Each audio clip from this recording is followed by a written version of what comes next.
At my husband's funeral, my daughter-in-law laughed and said, "Poor Eleanor, still trying to act like she's important." My son Evan added with contempt, "My father died without a penny." My grandchildren were whispering about my miserable family, mocking my worn-out shoes and my tears. Even my sister, Carol, stayed silent, looking the other way. And then, 3 black BMWs pulled up in front of the church. Men in suits got out, walked directly over to me, bowed, and said, "Mrs. Grant, the board of directors is waiting. There are secrets so heavy they can crush a person, and there are silences that, when finally broken, can destroy an entire family." For 40 years, I kept a secret. And that day, in front of my husband's casket, that secret was about to come out in the most devastating way possible. My name is Eleanor. I am 66 years old. And the story I am about to tell began long before that humiliating funeral. It began when I met Arthur. I was 26 years old and working as a secretary in a small import-export office. He was the owner. A man of 35, serious, ambitious, with dreams bigger than his bank account. We fell in love quickly. He saw something in me that no one else had seen, a brilliant mind for business. I saw in him a partner, an equal. We were married 6 months after we met. The first few years were difficult. The company was barely surviving. Arthur worked 18 hours a day, but he lacked organization, strategic vision. One night, I found him in the office, his head in his hands, surrounded by unpaid invoices. "I'm going to lose everything," he murmured. I sat down next to him, took the papers, and started to review them.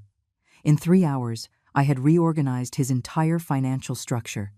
In 2 weeks, I had renegotiated contracts with suppliers. In 1 month, the company stopped bleeding money. Arthur looked at me that night with something more than love. He looked at me with respect. "You're a genius," he said, and so we made a pact. He would be the public face of the business. I would be the brains behind it. Together, we would build an empire. And we did. For 40 years, we worked as a single organism. He closed deals. I designed strategies. He gave speeches. I wrote every word. He signed contracts. I had secretly negotiated them for weeks. Nobody knew. Nobody could know. In those days, a woman in charge was unthinkable. So, we adapted. We had a son. Evan was born when I was 29. I loved him with every fiber of my being, but even from a young age, Arthur saw something in him that broke my heart. He was weak, manipulable, with no vision. "He can't inherit this," Arthur told me when Evan turned 20. "He'll lose it all in 5 years." It hurt to hear it, but I knew he was right. Evan was my son, but he was not a leader. The years passed. The company grew. From imports, we moved to manufacturing, then to real estate investments, then to technology. By the time we were 50, we owned a conglomerate valued at $300 million. And nobody, absolutely nobody, knew that half of that money was in my name. Arthur insisted on it. "If something happens to me," he'd say, "you need to be protected." So we created complex legal structures, shell companies, trust funds. I was the chairwoman of the board on paper that only our closest lawyers knew about. When Evan turned 30, he married Samantha, a beautiful, ambitious, cruel woman. From day one, she treated me like I was a useless old woman who had lived off Arthur. "It must have been hard for you," she once said to me with a fake smile, "never working and being completely dependent on your husband." I bit my tongue. Arthur despised her too, but Evan was blind with love, or lust. I was never sure which. The following years were a silent torture. Samantha began to pressure Evan to ask Arthur for money. "Your father is rich, and you live like a common employee," she'd tell him. Evan started to resent his own father. Family dinners became battlegrounds. "Why won't you give me a position in the company?" Evan would demand. "Because you're not ready," Arthur would reply coldly. And I remained silent, watching my family fall apart. 3 years ago, Arthur got sick. Pancreatic cancer. The doctors gave him 6 months. He lived for 3 more years, fighting every day. And during those 3 years, Samantha and Evan became unbearable. They visited our house only to ask for money. "We need $50,000 for a remodel," they'd say. We need a new car. The kids need a more expensive private school. Arthur gave them scraps just to keep the peace. But I saw the truth. They were waiting for him to die to claim everything. One afternoon, 2 months before his death, Arthur called me to his room. He was so thin he looked like a shadow. "Eleanor," he whispered, "when I die, they're going to try to destroy you. They'll say you have nothing, that it was all mine. But you know the truth." He took my hand. "Promise me that when the time comes, you will show them who you really are." I promised. But I didn't know that moment would arrive in the most humiliating way possible. Arthur died on a Tuesday morning. I was by his side, holding his hand. His last words were, "Thank you for everything, my love. Now it's your turn to shine." I cried for hours. 40 years together. 40 years of love, work, sacrifice. And now, I was alone. The funeral was 3 days later. From the moment I arrived at the church, I felt the stares. Samantha was wearing an expensive dress. Evan, a new suit. My grandchildren, 2 spoiled teenagers, looked at me with contempt. And then the whispers started. "Look at Grandma," I heard one of my grandchildren whisper to the other. "She didn't even buy new shoes for her own husband's funeral." They laughed. My shoes were old. Yes, I had bought them 5 years ago. They were comfortable. I never cared about appearances as much as they did. But in that moment, their laughter stabbed into my chest like knives.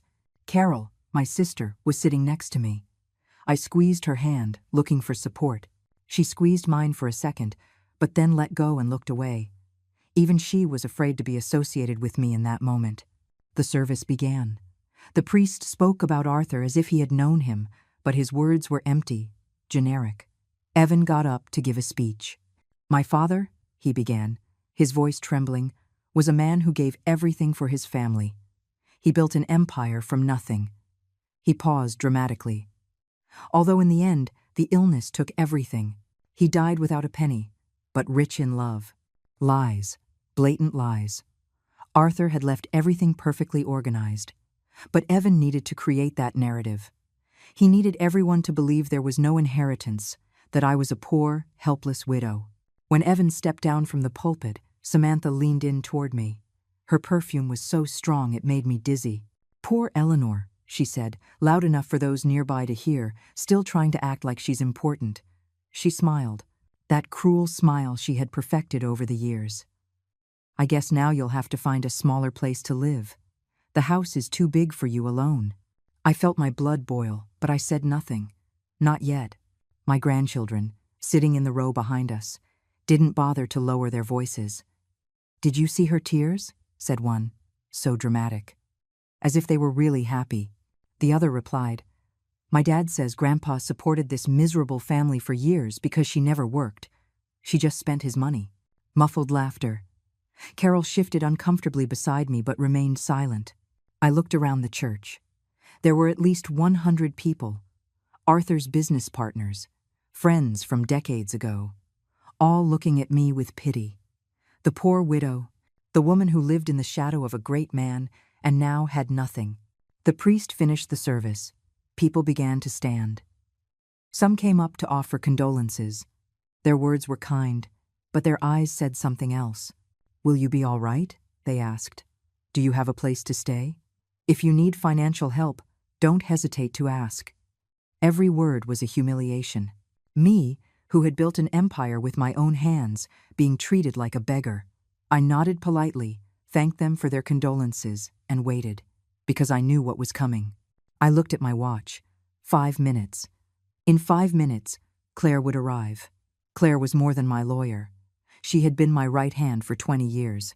The only person, besides Arthur, who knew the whole truth. I had sent her a message the night before. "Tomorrow at 11:30. Bring the documents. Bring the board members. It's time." She had replied with a simple, "It will be a pleasure, Madam Chairwoman." Samantha approached again, this time with Evan at her side. "Mom," Evan said, in a voice that tried to sound compassionate but was just condescending. "We need to talk about your finances. I know Dad didn't leave you anything because it all went to medical treatments. Samantha and I have been talking. We can offer you the spare room in our house." The The spare room. They were offering me the spare room. Samantha added, "It's not big, but it's comfortable, and that way you won't have to worry about rent." Something inside me snapped. Not from sadness, from rage. But I kept my face serene. "How generous of you," I said softly. Evan seemed relieved. He probably thought I had accepted. "We can go over today and pack your things," he continued. "Dad's house will have to be sold soon to pay off debts." Debts. What an interesting word.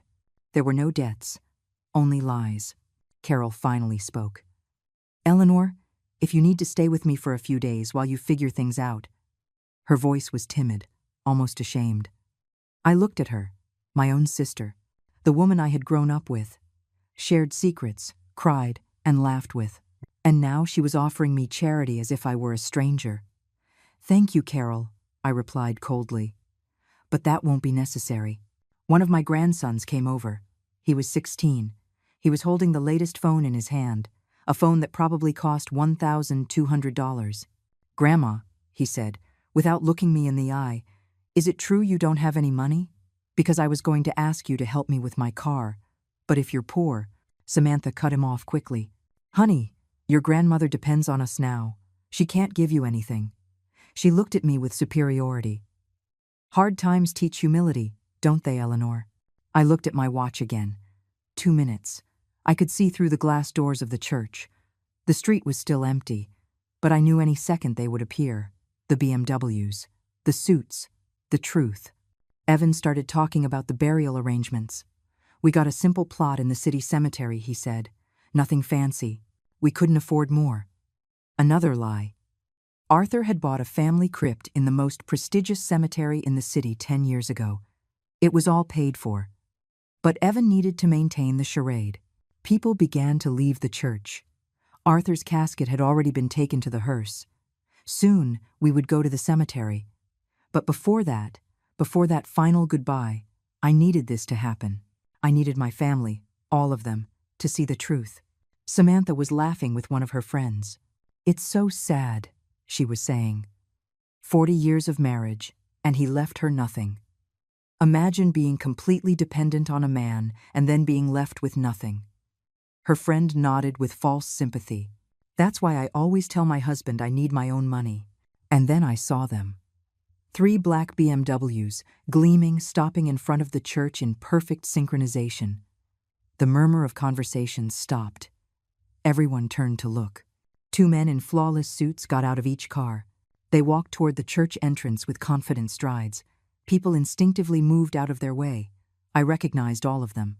They were the members of the board of directors, the men and women who ran the daily operations of our conglomerate, and leading them was Claire. Elegant, serious, with a briefcase in her hand. They entered the church. The silence was absolute. Evan was looking at me, confused. Samantha had gone pale. Carol had risen from her seat. And then Claire and the 6 board members walked directly toward me. They stopped in front of me, and in perfect synchronization, all 6 of them bowed. "Mrs. Grant," Claire said, her voice clear and strong, resonating throughout the church. "The board of directors is waiting. We have urgent matters that require your immediate approval." The world stood still. I could feel 100 pairs of eyes fixed on me. Evan's mouth was open. Samantha looked like she was about to faint. My grandchildren had dropped their phones. And Carol was staring at me as if seeing me for the first time in her life. I rose slowly from my seat. My knees weren't shaking. My hands weren't sweating.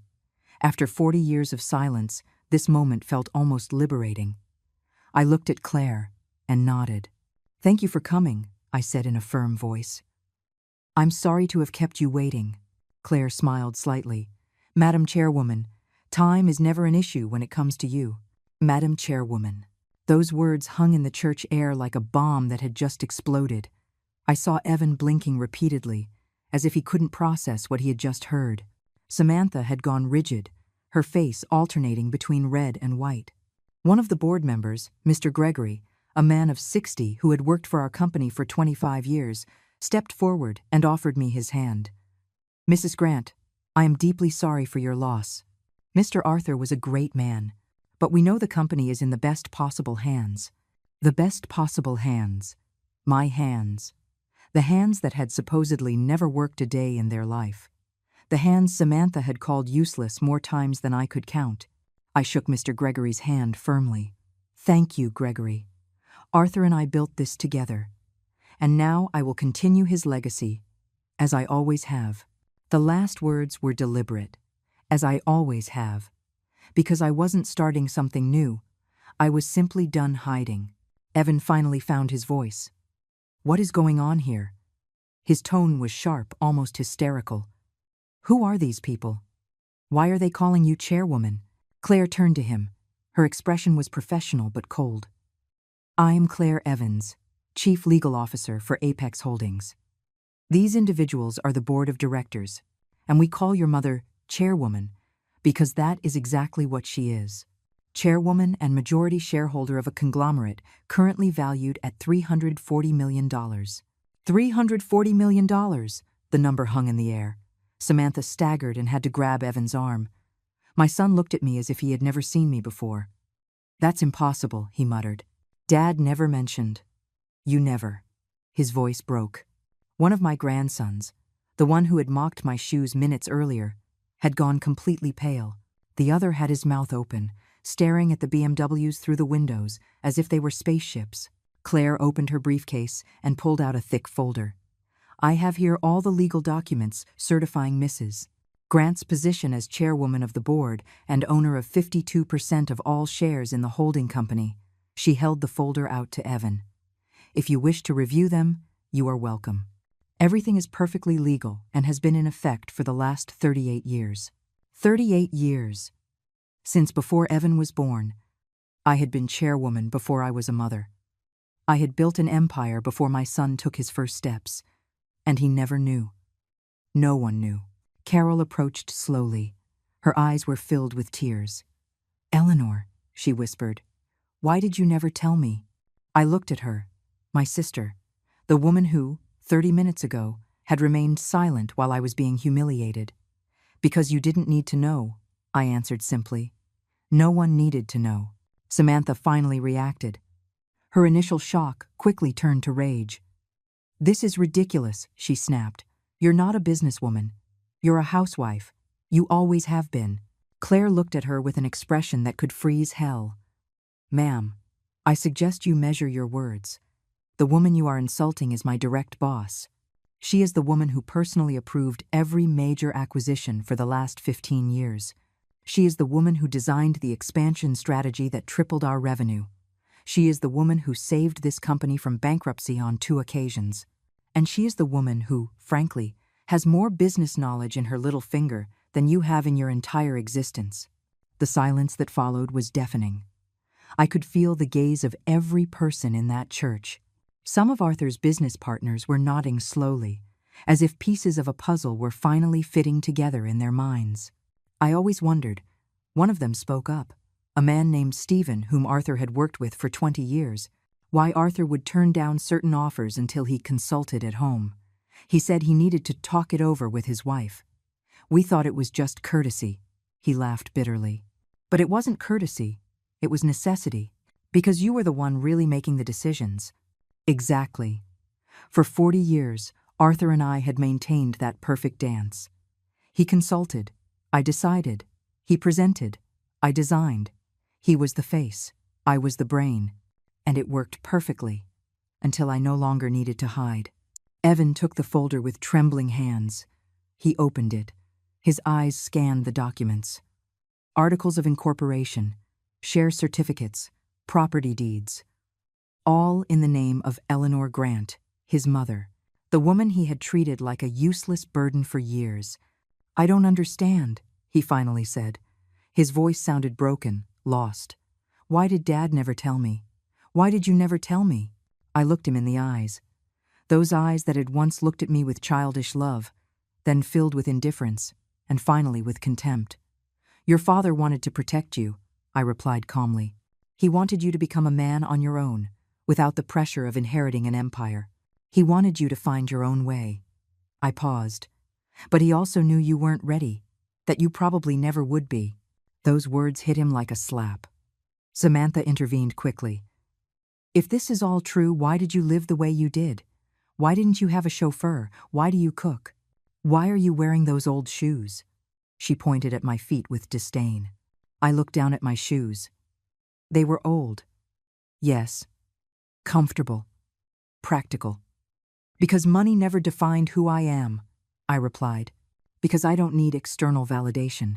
Because I know my worth without needing to prove it to people who don't respect me anyway. Claire intervened again. Mrs. Grant, I'm sorry to interrupt, but we really need your signature on several urgent documents. The merger with the tech firm in California requires your final approval. There are $200 million at stake. $200 million. Another astronomical figure, thrown out casually. I saw Samantha nearly faint. My grandchildren looked at each other, the reality hitting them like a freight train. I turned to Arthur's casket. It was covered in white flowers. Flowers I had personally chosen. Flowers I had paid for with my own bank account. A bank account that had over $20 million in liquid cash alone. I walked to the casket and placed my hand on the polished wood. I'm sorry, my love, I whispered. I know you wanted your funeral to be private, quiet. But they needed to know the truth. And this was the moment. Evan dropped the folder. The documents scattered across the church floor. No one moved to pick them up. All this time, he murmured. All this time. I thought you were just Mom. Just Dad's wife. The word just hurt more than he could ever imagine, because it summarized exactly how he had seen me for his entire adult life.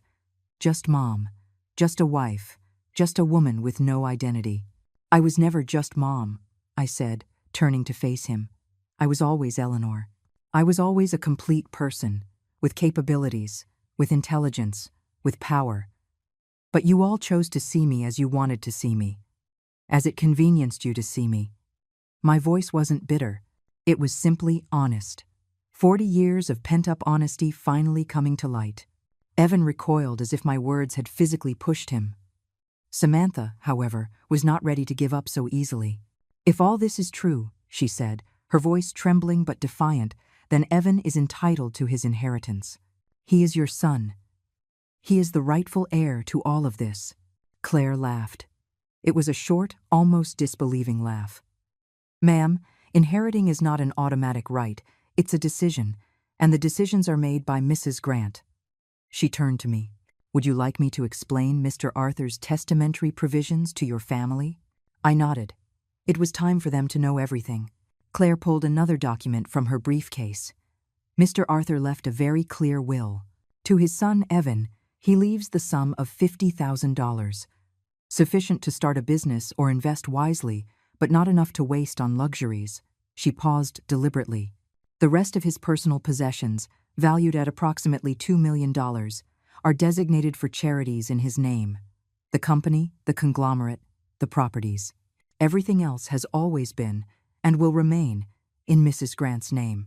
$50,000. I saw Samantha doing the math. $50,000 out of $340 million. It was less than 0.02%. It was a pittance. It was an insult to someone who expected to inherit an empire. That can't be legal, Samantha shouted. A father can't just disinherit his son like that. We will sue. We'll get lawyers. This isn't over. Her voice echoed in the church, breaking the sacred silence. Some people murmured, scandalized by her outburst. Mr. Gregory spoke up. Ma'am, I assure you, everything is completely legal. Mr. Arthur consulted with the best lawyers in the country for years to structure this. And besides, he paused significantly. Mr. Arthur didn't disinherit anyone. He simply left what was his.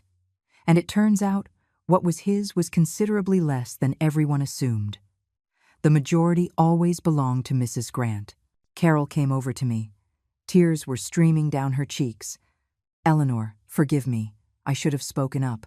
I should have defended you. When Samantha insulted you, when Evan humiliated you, I should have said something. She took my hands. I'm your sister, and I stayed silent like a coward. I looked at her. Part of me wanted to hug her. Part of me wanted to push her away.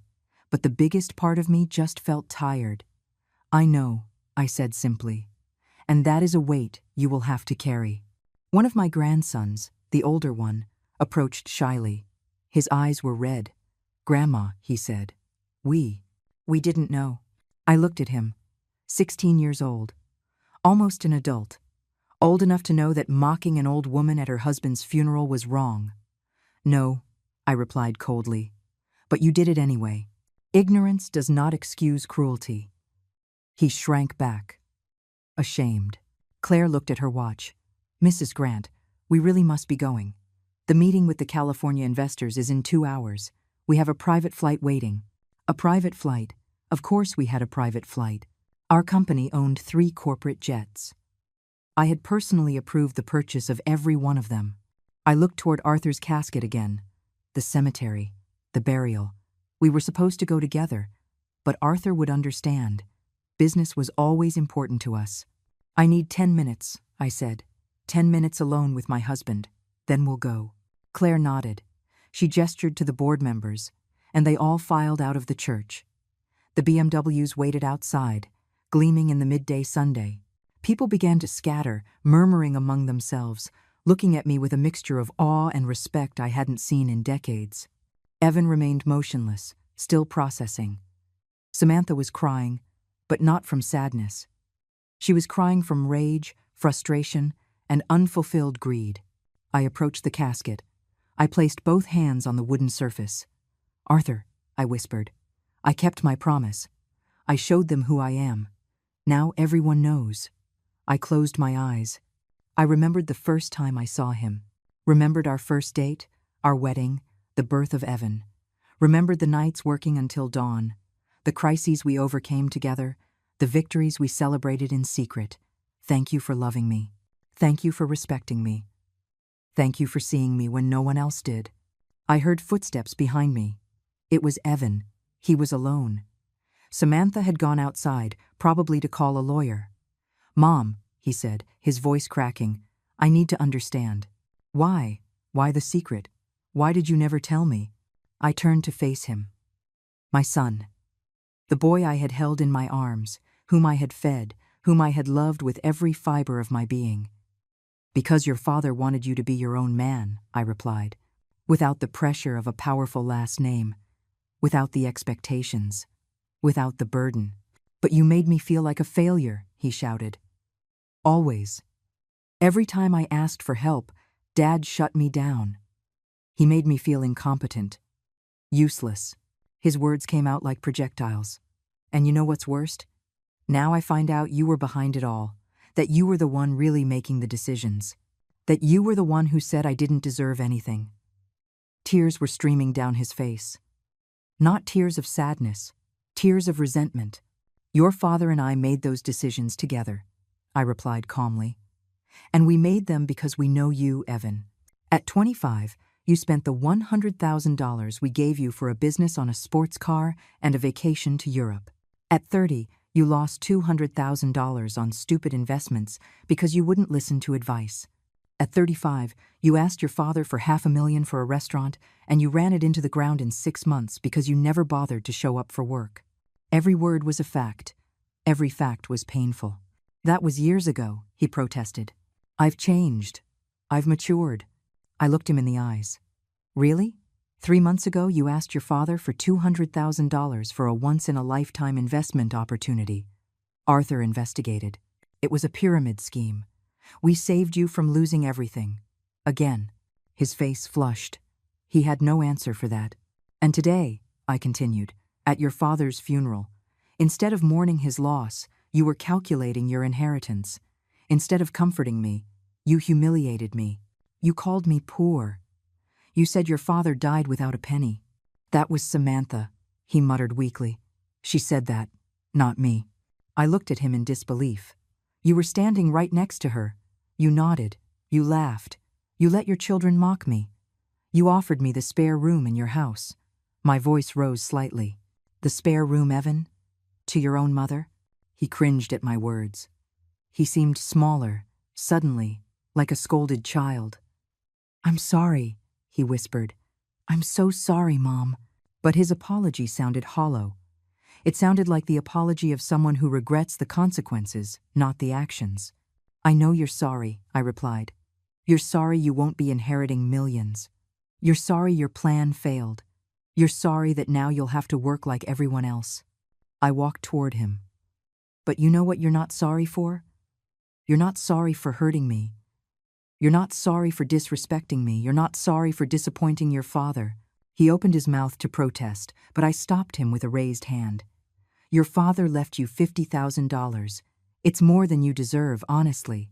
But he was always more generous than I. Use them wisely. Invest in something real. Work hard. Prove you can be the man your father hoped you could be. I paused. Or waste them. It's your decision. But there will be no more. There will be no bailouts. No more loans. This is your last chance to prove something. Evan looked at me with pleading eyes. But Mom, I'm your only son. Your only family. You can't just abandon me. That word. Abandon. As if providing him with $50,000 was abandonment. As if he expected me to maintain his lifestyle without him lifting a finger. I'm not abandoning you, I replied. I'm setting you free. For the first time in your life, you will have to stand on your own 2 feet, without Dad's safety net, without my money secretly backing you, just you and your own abilities. Samantha walked back into the church. She had been on the phone outside. Her face was set with determination. I've already spoken to a lawyer, she announced. He says we can contest the will. He says there's legal precedent for children who have been unfairly excluded from inheritances. She walked toward me with purpose. You won't get away with this, Eleanor. We will get what's coming to us. The way she said my name, without the misses, without respect, was telling. Claire appeared in the church doorway. She had heard everything. Mrs. Grant, she said, her voice professional but with an edge of steel, I strongly suggest you reconsider that legal action. Our firm has 120 lawyers. We have litigated cases in 3 countries. And we have never, ever lost an inheritance case. She approached slowly. Besides, you should know that Mr. Arthur included a specific clause in his will. Any attempt to contest it will result in the immediate revocation of the $50,000 designated for Evan. You will be left with exactly 0. Samantha's face went from red to white in seconds. That's blackmail, she hissed. Claire smiled coldly. No, ma'am, it's foresight. Mr. Arthur knew human nature very well. And he knew you very well. She looked at Evan. Your father-in-law gave you one last chance. I suggest you take it. Samantha looked at Evan, waiting for him to say something, to defend her. But my son remained silent, staring at the floor. For the first time in years, he seemed to be thinking about the consequences of his actions. Carol approached again. Eleanor, I don't want anything. I just want you to know I've always admired you. Even when I didn't know the whole truth, I always knew you were special. Strong. She took my hands. And I'm so sorry I wasn't strong today, when you needed me. Her words were sincere. I could see it in her eyes. I forgive you, Carol, I said softly. But trust is built with actions, not words. It will take time. I looked at my watch. The 10 minutes had turned into 20. Claire was waiting patiently, but I knew time was pressing. I need to go, I announced. The burial will continue without me. Claire will see to it that everything is arranged. Evan's head snapped up. You're not going to your own husband's burial? His voice was accusatory. Arthur would understand, I replied. In fact, he insisted on this. He made me promise that if something important came up, I wouldn't let his death stop the business. We built this together. And now, I continue it. That is the best way to honor him. I walked toward the exit. The board members were waiting outside by the BMWs. But before I left, I stopped. I turned to look at everyone left in the church. My family, Arthur's partners, the friends. I want you all to understand something, I said, my voice clear and strong. For 40 years I chose silence. I chose to work in the shadows. I chose to let Arthur shine while I operated behind the curtain. I did it for love. I did it for strategy. I did it because in that time, a businesswoman faced obstacles a man did not. I paused, letting my words sink in. But Arthur is gone, and I no longer have a reason to hide. So from today on, you will all know who I am. The chairwoman of Apex Holdings. A woman who built an empire. A woman who needs no one's validation. I looked directly at Samantha, and a woman who will not tolerate disrespect ever again. I walked out of the church. The sun was shining brightly. The 3 black BMWs waited in a perfect line. Claire opened the door of the middle car for me. "Madam Chairwoman," she said with genuine respect. Before getting in, I looked back one last time. Evan was standing in the church doorway, watching me leave. His expression was a mixture of confusion, resentment, and something that might have been admiration. Samantha was beside him, furious.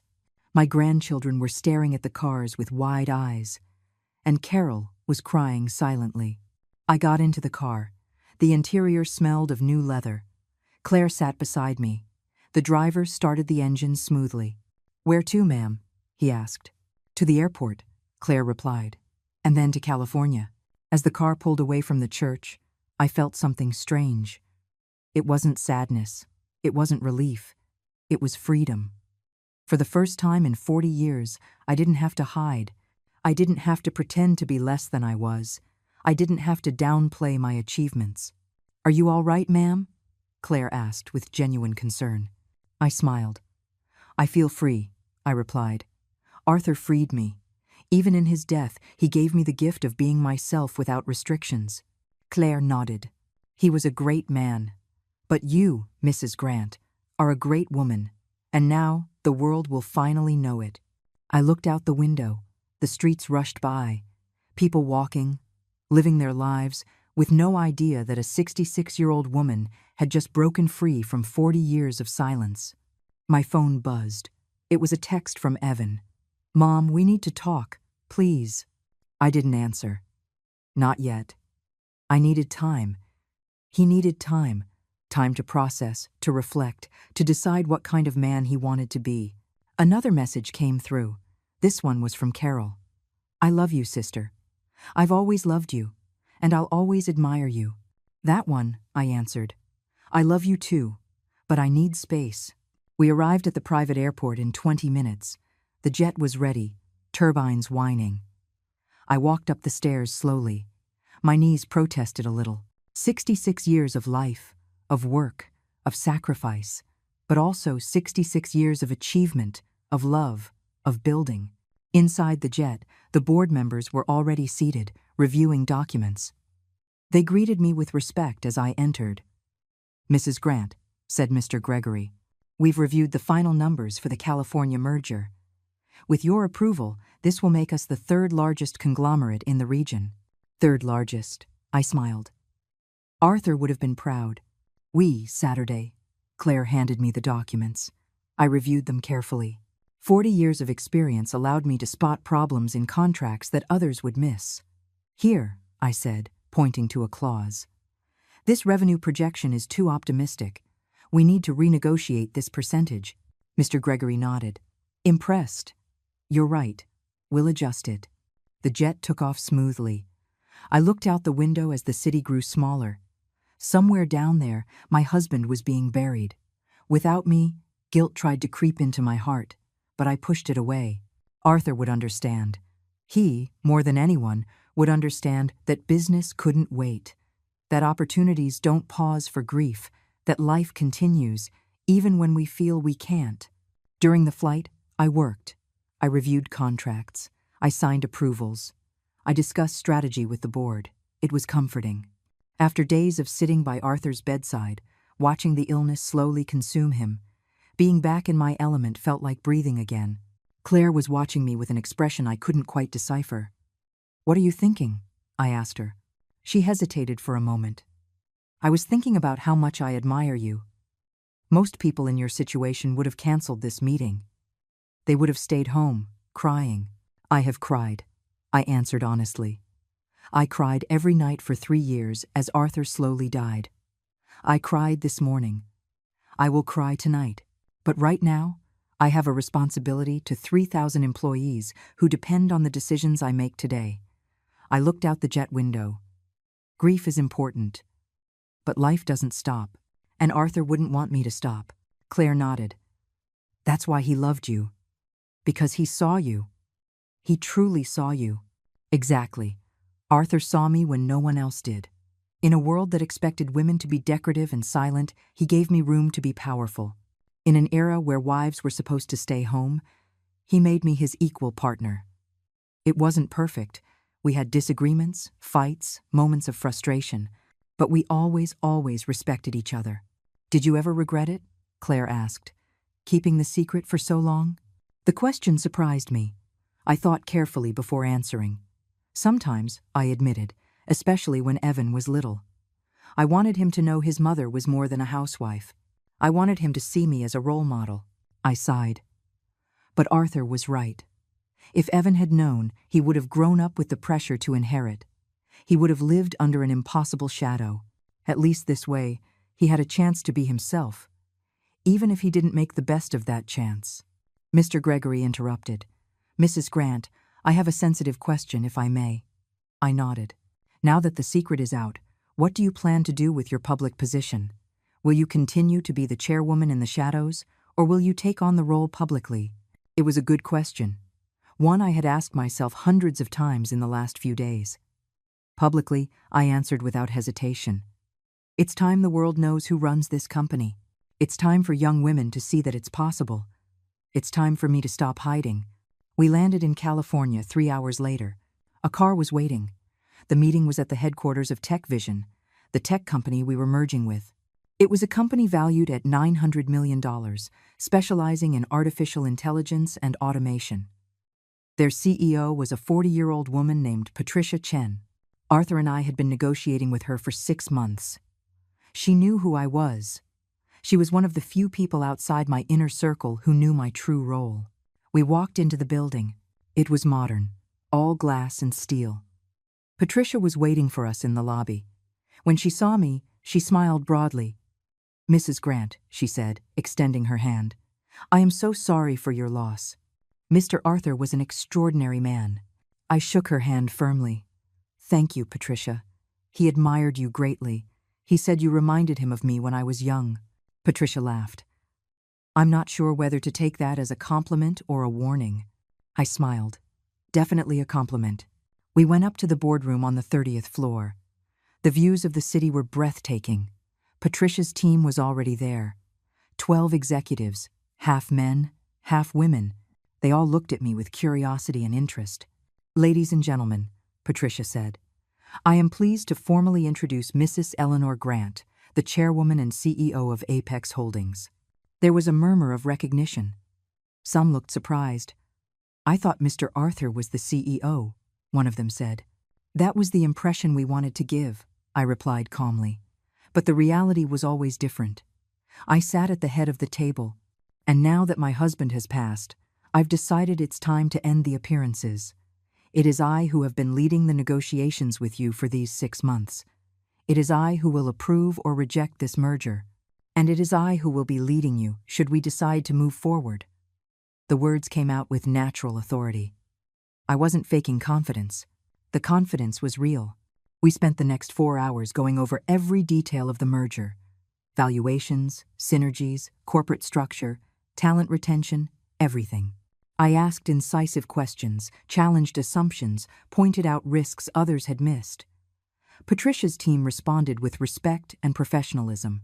Halfway through the meeting, one of her executives, a man in his 50s, said, Mrs. Grant, if you'll permit the comment, you are even more impressive than Patricia told us. And she had already set very high expectations. Patricia smiled. I told them they were about to meet the most brilliant business mind they would ever encounter. Some of you doubted me. She looked meaningfully at the man who had spoken. I hope you now understand why I insisted on this merger, even when other investors were offering more money. I looked at her, questioning. I didn't know that. Patricia nodded. We had 3 offers, 2 for larger amounts. But I chose your company because I wanted to work with you. A woman of your generation who built all this in silence. That's someone I want to learn from. Her words moved me more than I expected. For 40 years, my recognition had come only from Arthur. Now, a successful, brilliant woman from a new generation was telling me she admired me. The honor is mine, I replied sincerely. Women like you are building the future that I could only dream of when I was young." We continued working until it was dark. Finally, all points were resolved. The contracts were ready to sign.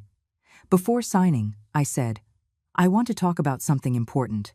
Everyone looked at me attentively. "This merger will create the largest tech company in the region. It will employ over 8,000 people, and I want to make sure our values are aligned." I paused. "I want 50% of executive positions to be filled by women within 3 years. I want mentorship programs for young women. I want guaranteed and annually audited equal pay. I want this company to be a model of what is possible." There was a moment of silence. Then Patricia began to applaud. "Exactly what I was hoping you'd say." She stood up and extended her hand. "You have a deal, Mrs. Grant. I don't just accept those terms, I embrace them completely." We shook hands. The rest of the team applauded, too. In that moment, I felt something I hadn't felt in a long time. I felt that Arthur would be proud, not just of the merger, not just of the financial success, but of using our power to create real change. We signed the contracts. $200 million changing hands with a few strokes of a pen. When we finished, it was almost 10 o'clock at night. Patricia insisted we stay for dinner. We went to an elegant restaurant downtown. During dinner, we talked about everything except business. Patricia told me about her childhood in San Francisco, the daughter of Chinese immigrants. I told her about meeting Arthur, about building an empire in secret, about the price of silence. "Did you ever regret it?" Patricia asked, echoing Claire's question. "Not getting the public credit for all those years?" I thought about my answer. Public recognition never mattered to me as much as the real impact. Arthur and I built something that changed thousands of lives. We created jobs, opportunities, wealth. That mattered more than seeing my name in magazines. I took a sip of wine. But now that I can have both the impact and the recognition, I'm not going to turn it down. We returned to the hotel around midnight. Claire had booked the presidential suite. When I was finally alone in the room, the reality hit me like a wave. Arthur was dead. He had been buried today, without me. My family either hated me or was afraid of me. My son would probably never forgive me. And I was here, in California, in a luxury hotel, after closing a $200 million deal. I sat on the bed and began to cry. I cried for hours. Not silent, dignified tears, but deep, body-shaking sobs. I cried for Arthur, for 40 years of love that had ended. I cried for Evan, for the son I had lost long before Arthur died. I cried for the years of silence, for the times I wanted to scream my truth and couldn't. I cried until there were no tears left, until my body was exhausted and my mind was finally empty. I woke up at 6 o'clock in the morning. The sun was just beginning to rise. I looked at myself in the bathroom mirror. I was 66 years old, and it showed. Wrinkles around my eyes, lines on my forehead, gray hair I had stopped dyeing years ago. But I saw something else, too. I saw strength. I saw determination. I saw a woman who had survived everything and was still standing. "Good morning, Madam Chairwoman," I said to my reflection. I smiled. It was the first time I had called myself that out loud. My phone had 27 messages. 15 were from Evan, 5 from Samantha, 4 from Carol, and 3 from unknown numbers, probably reporters. I read Evan's first. They started with anger. "How could you leave Dad's funeral?" Then they moved to please. "Please, Mom, I need to talk to you." And finally, they ended in something that might have been genuine reflection. "You're right. I've been a terrible son. Give me a chance to change." Samantha's messages were predictable. Legal threats, accusations of cruelty, demands for money disguised as concern for the grandchildren. I deleted them without finishing. Carol's were different. Messages of support, apologies, memories of our childhood. "Remember when we were 8 and 10 and you said you'd be important one day?" I laughed. "You always knew who you were. Forgive me for forgetting." That message made me smile through my tears. Claire knocked on my door at 7. "Good morning, ma'am. We have a flight back at 9. I opened the door. She looked at me and knew immediately I had been crying. "Are you all right?" she asked, with real concern. "I'm processing," I answered honestly. Yesterday was my husband's funeral, and I closed a business deal. Today, I have to decide what kind of relationship I want with my son. It's a lot. Claire nodded. May I be candid? I nodded. You don't owe Evan anything. You've given him everything. Now it's your turn to receive. She was right, but it was more complicated than that. He was my son. Despite everything, despite the disappointments and humiliations, he was still my son. The baby I had held, the boy I had comforted during nightmares, the young man who had once told me I was the best mom in the world. Somewhere inside the bitter, resentful man, that boy still existed. Or was that just my desperate hope? I didn't know the answer. We flew back on the jet. During the flight, I checked emails. There was one from the Human Resources Department, Mrs. Grant. Now that your position will be public, we need to prepare a press release. Do you have preferences on how we handle this? I thought carefully about my response. This release would define how the world saw me. I want complete honesty, I wrote. For 40 years, I was the co-president in private. Now, I am assuming the role publicly. Don't minimize my past contribution, and don't exaggerate. Just the truth. We landed at noon. There was a car waiting, but this time, I asked to be taken straight home. To the house Arthur and I had shared for 38 years. A 10-bedroom mansion in the best neighborhood in the city. The house Samantha had assumed I'd have to sell because I couldn't afford it alone. The irony made me smile bitterly.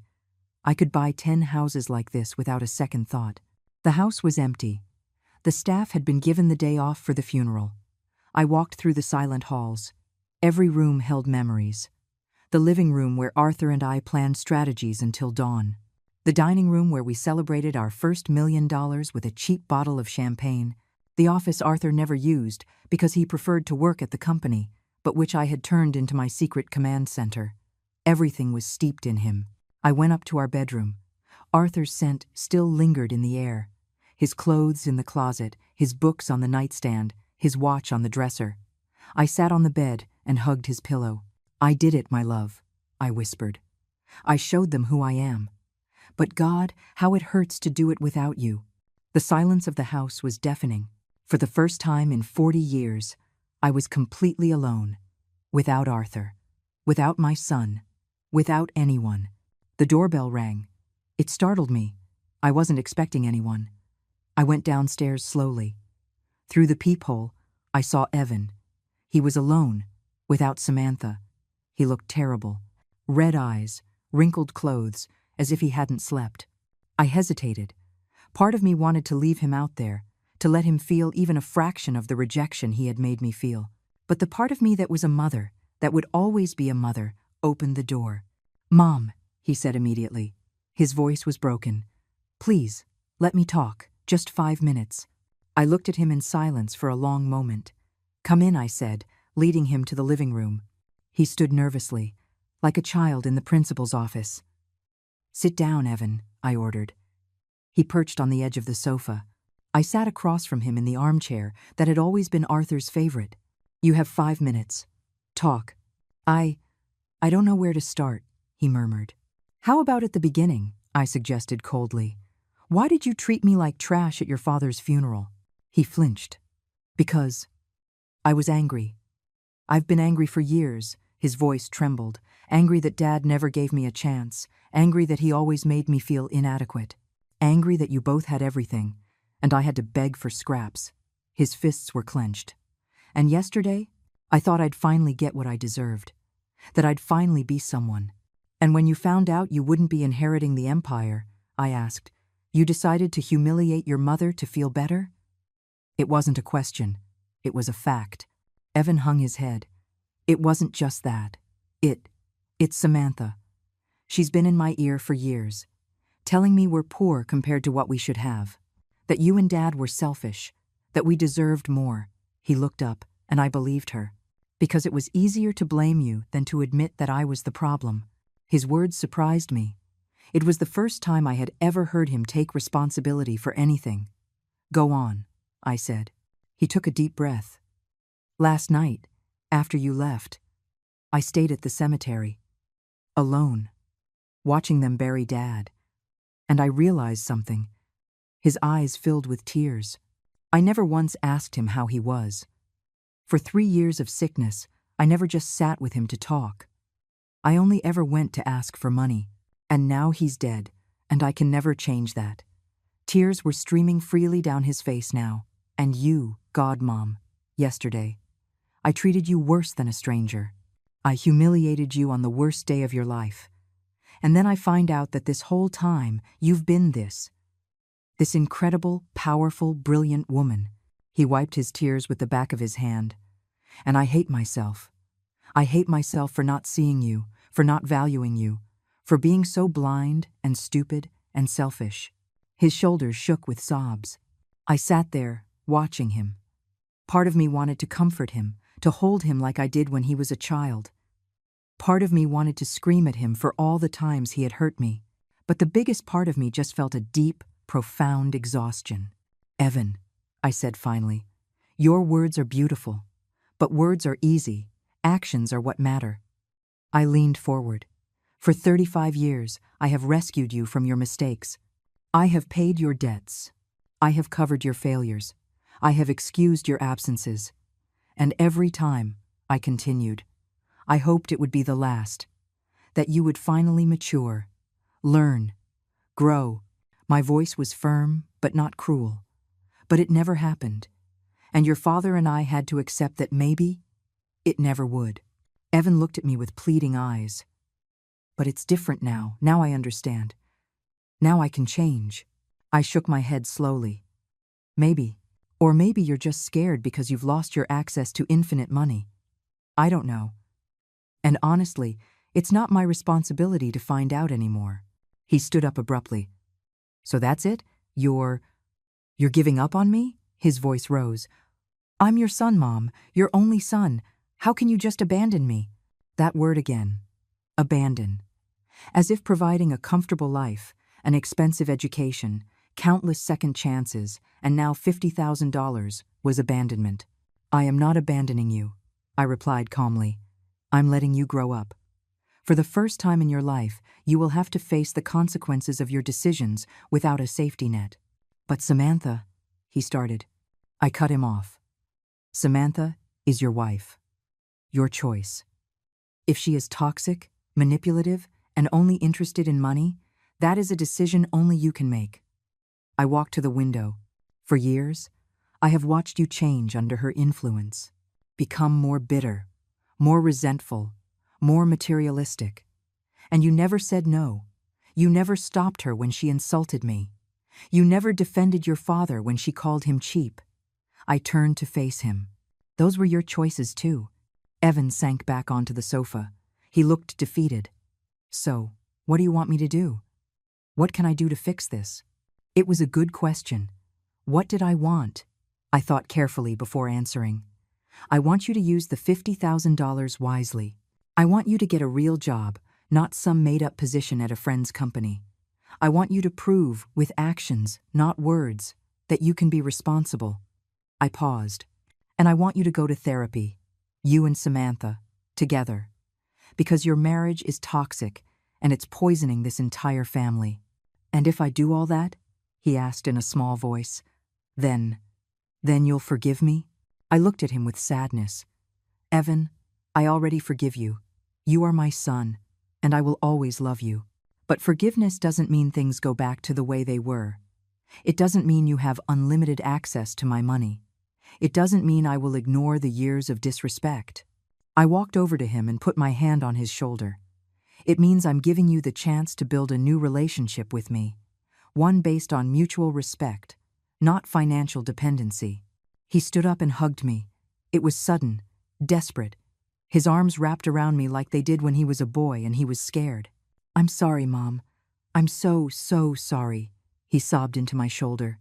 I hugged him back, because despite everything, he was still my baby, my only son. I know, I whispered. I know.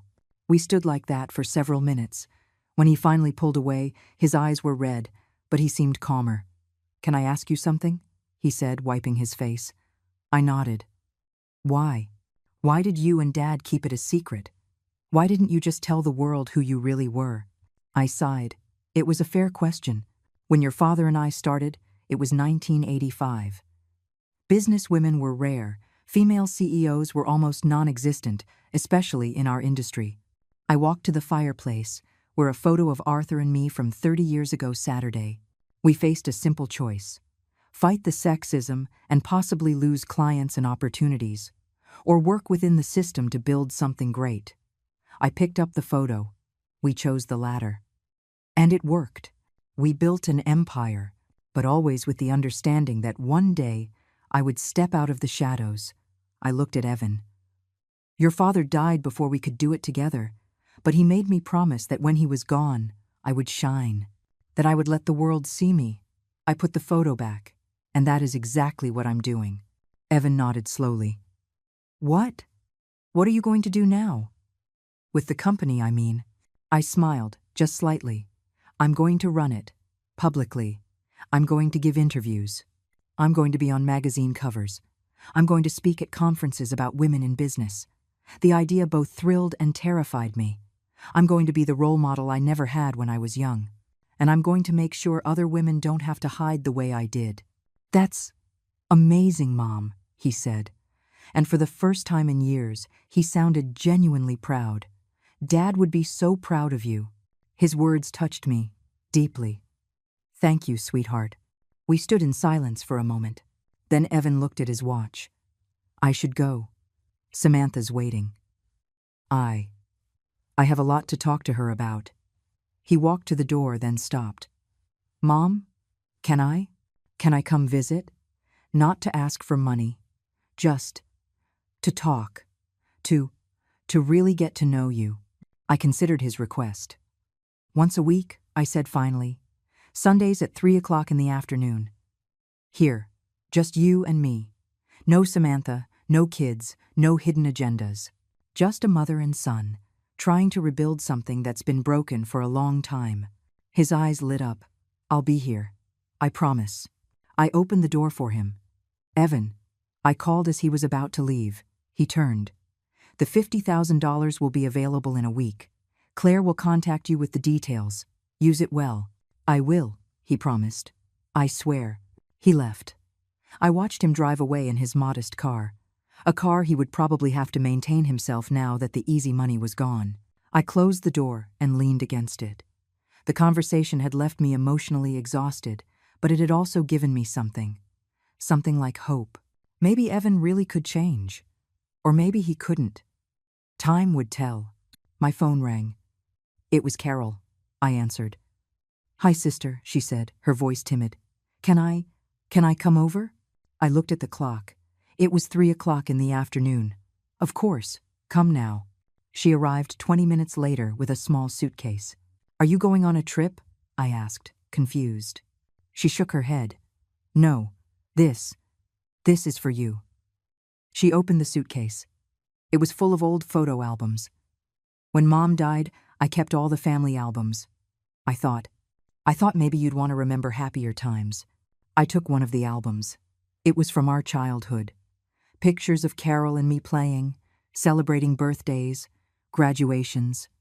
Thank you, I said softly. We sat on the sofa and began looking through them together. Remember this day? She asked, pointing to a picture of us. I was about 12, she was 10. We were standing in front of a lemonade stand we had set up. You said one day you'd have your own real business. I laughed and said girls couldn't have businesses. I smiled at the memory. And I told you I wasn't just any girl. Carol laughed too, but there was sadness in her eyes. You were always special, Eleanor. I always knew it.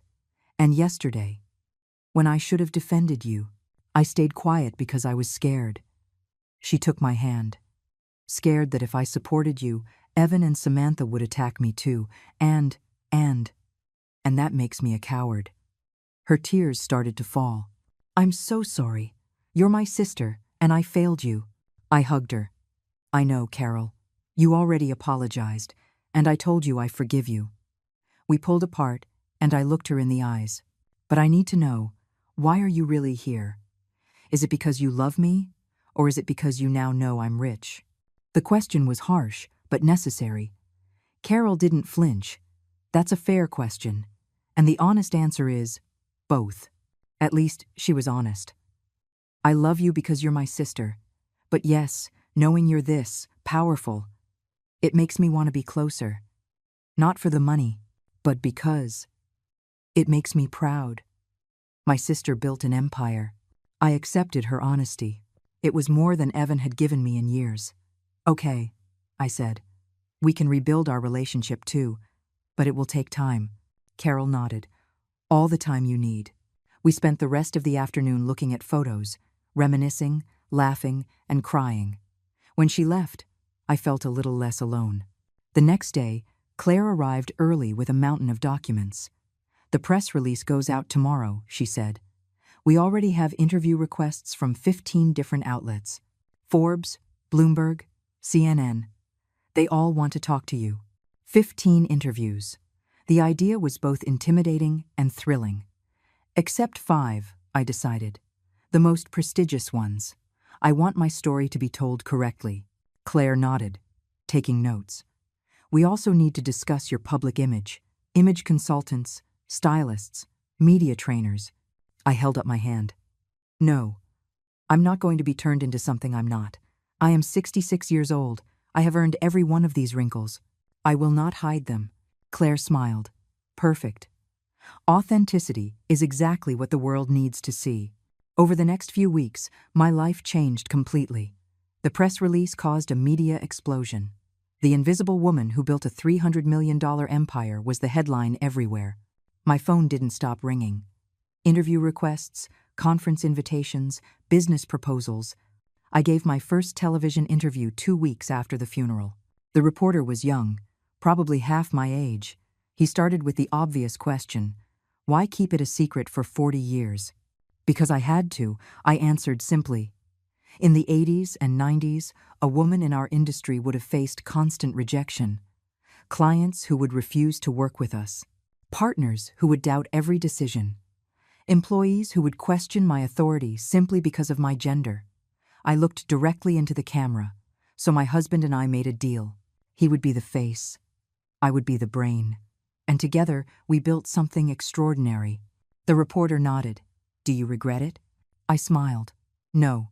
To regret it would be to deny 40 years of achievement. We did what we had to do. The interview went viral. Millions of views in 2 days. Messages poured in from women of all ages. Thank you for showing it's never too late to be seen. My grandmother cried watching your interview. She said you are the woman she wanted to be. I'm 22 years old, and you are my new hero. Each message touched me deeply. For 40 years, I had worked in silence. Now, suddenly, my story was inspiring people I would never meet. Forbes put me on their cover. The Secret CO. How Eleanor Grant built an empire without anyone knowing. The photo shoot was surreal. They wanted me to wear designer clothes, high heels, heavy makeup. I refused it all. Take me as I am, I insisted. A 66-year-old woman who worked hard her entire life. The photographer was frustrated but finally agreed. The resulting photos were powerful. Me in my office, surrounded by documents. Me in front of one of our buildings. Me, just being myself. Evan kept his promise. Every Sunday at 3 o'clock on the dot, he would knock on my door. The first few weeks were awkward. Stilted conversations about the weather and trivial things. But gradually, we started to talk about real things. He told me he had started therapy just him, because Samantha had refused to go. She says she doesn't need therapy, that I'm the problem, he confided. And what do you think? I asked. I think she's partly right. I am a problem, but so is she. And I don't know if I can fix the marriage if she doesn't want to change. Then maybe you shouldn't fix it, I said gently. Maybe you should accept that some things aren't meant to last. Evan was silent, processing my words. Are you saying I should get a divorce? It wasn't exactly what I was saying, but I wasn't not saying it either. I'm saying you deserve to be happy. And if Samantha makes you miserable, you have to make a decision. 2 months later, Evan informed me he had filed for divorce. Samantha, predictably, was furious. She sued for full custody of the children and an exorbitant alimony. Let me help you with the lawyers, I offered. Evan shook his head. No, Mom, I have to do this myself. I used the $50,000 Dad left me to hire a good lawyer. Not the best, but a good one. I smiled. It was the first truly mature decision I had ever seen him make. I'm proud of you, I said. His eyes filled with tears. Really? I nodded. Really. The divorce took 6 months. It was ugly, painful, and expensive. But Evan held firm. He got shared custody of the children and a fair division of assets. My grandchildren started visiting me too. At first, they were shy, ashamed of how they had treated me. Grandma, the older one said one day, "We're so sorry for what we said at the funeral." I looked at him. 17 now. Almost an adult. "Why did you say it?" I asked directly. "Because Mom always talked bad about you, said you were a burden on Grandpa, and we believed her." He looked down. "But now we know it was all lies, and we feel terrible." "You can make up for it," I said. "Get to know me. Now, learn from me. Let me teach you what I've learned in 66 years of life." We started spending time together. I taught them about business, about financial responsibility, about the importance of hard work. The older one asked if he could one day work at the company. "When you graduate from college," I replied. "And you'll start at the bottom, as a regular employee. If you prove you have what it takes, you can eventually move up. But there will be no favoritism." 1 year after Arthur's funeral, I held a memorial service. This time, it was different. I invited only the people who had truly known and loved him. Lifelong employees, true partners, real friends. I gave a speech. Arthur Grant was my husband for 40 years. He was my partner in business and in life. He saw me when the world was blind. He respected me when others would have dismissed me. He loved me for who I was, not for who they wanted me to be. My voice broke, but I continued. And now, every decision I make, every achievement I reach, every life I touch, it is all a tribute to him. After the service, Carol approached me with a young woman. "Eleanor, I want to introduce my granddaughter Maya. She's 23 and just graduated with her business degree." Maya looked at me with bright, shining eyes. "Mrs. Grant, you are my inspiration. My senior thesis was on female entrepreneurs who broke barriers. You were the main focus." I was deeply moved. "Would you like to work with me?" I asked, impulsively. "Learn everything I know?" Maya's eyes widened. "Are you serious?" I nodded. Completely. Maya became my protégé. I taught her everything. The strategies I had developed over decades, the mistakes I had made, and the lessons I had learned. She was brilliant, hungry for knowledge, and reminded me of myself when I was young. 2 years after Arthur's death, the company was stronger than ever. The merger with TechVision had been a resounding success. We had acquired 3 more companies. Our value had risen to $500 million, and I was publicly recognized as the CEO. I appeared on lists of the most powerful women in the world. I gave speeches at universities. I mentored dozens of young women. One evening, sitting in my office overlooking the city, I reflected on it all. I had lost my husband. I had almost lost my son. I had been publicly humiliated. I had cried more tears than I could count. But I had also found my voice. I had stepped out of the shadows. I had proven that a 66-year-old woman could be just as powerful, just as brilliant, and just as capable as any man. And I had inspired thousands of other women to do the same. My phone rang. It was Evan. "Mom, can I bring the kids over on Sunday? They want you to tell them stories about when you built the company." I smiled. "Of course. I'll be waiting for all of you." I hung up and looked at the picture of Arthur on my desk. "We did it, my love," I whispered. "Not the way we planned, but we did it." And in that moment, sitting at the top of the empire I had built, I finally felt at peace. So, was she right, or did she go too far? Can a mother's love have limits, or are there moments when dignity must win out over blood? Write in the comments what you would have done in her place. Would you have given your son more? Or would you have been even tougher? Tell me your story.